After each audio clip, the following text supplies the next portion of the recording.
شيخ، كأن أيضا في منظر ثاني أنا ما تحملت، وبعض الأخوة الطاقم المصورين اللي شافوا أيضا ما تحملوا هذا المنظر. إيش قصة هذا الإنسان؟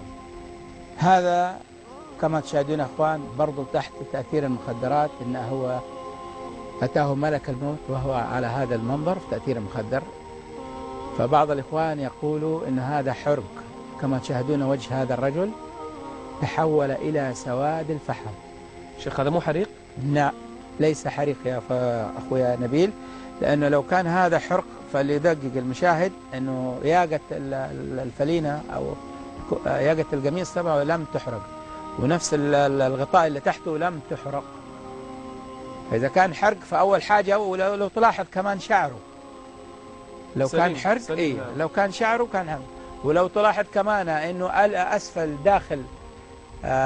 داخل فمه البياض، ورقبته كما تشاهدون في بياض. يعني عفوا شيخ، هذا ايده نفس لون وجهه كان؟ هذا الوجه يعني هذا الجلد نفس اللون؟ الايد هذه من هنا انه له جلس مده هو في حاله تعفن في من تاثير المخدر، هو بعد ما اكتشفوه ميت، لكن جسمه كله لم يتغير. حتى لو تلاحظ انه معدته مع المده لم تنفجر.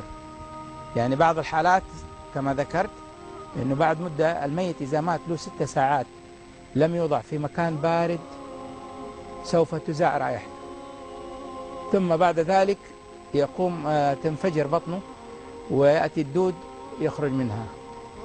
هذا كما تشاهدون معدته زي ما هي بلبسه كامل، يعني ما في مستحيل انه في هذا الوضع نغير لبسه كامل لم يمسه، ليس محروق. لكن كما ذكر الله في كتاب الكريم يوم تبيض وجوه ويوم تسود وجوه. أعوذ بالله، أعوذ بالله. هذا شيخ سواد كامل، نسأل الله العافية.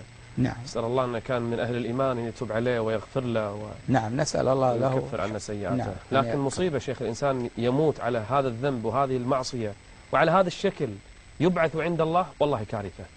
كارثة. فرق بين شيخ إنسان يلبي يموت وهو محرم يبعث عند الله لبيك اللهم لبيك لبيك لا شريك، وهذا يبعث يتعاطى إبرة مخدر أمام ربه جل وعلا.